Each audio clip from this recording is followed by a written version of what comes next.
أعوذ بالله من الشيطان الرجيم. بسم الله الرحمن الرحيم. ألف لام را، تلك آيات الكتاب المبين. إنا أنزلناه قرآنا عربيا لعلكم تعقلون. نحن نقص عليك أحسن القصص بما أوحينا إليك هذا القرآن وإن كنت من قبله لمن الغافلين.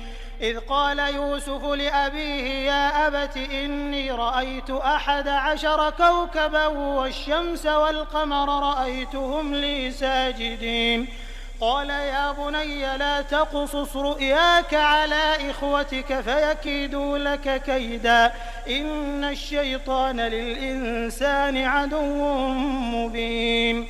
وكذلك يجتبيك ربك ويعلمك من تأويل الأحاديث ويتم نعمته عليك وعلى آل يعقوب كما أتمها على أبويك من قبل إبراهيم وإسحاق إن ربك عليم حكيم. لقد كان في يوسف وإخوته آيات للسائلين إذ قالوا ليوسف وأخوه أحب إلى أبينا منا ونحن عصبة إن أبانا لفي ضلال مبين.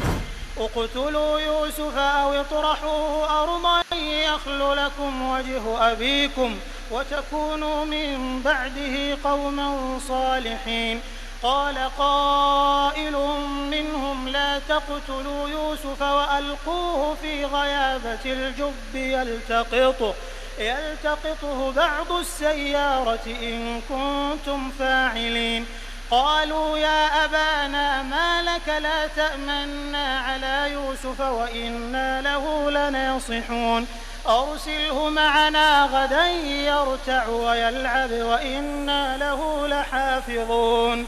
قال إني ليحزنني أن تذهبوا به وأخاف أن يأكله الذئب وأنتم عنه غافلون. قالوا لئن أكله الذئب ونحن عصبة إنا إذا لخاسرون. فلما ذهبوا به وأجمعوا أن يجعلوه في غيابة الجب وأوحينا إليه لتنبئنهم بأمرهم هذا وهم لا يشعرون.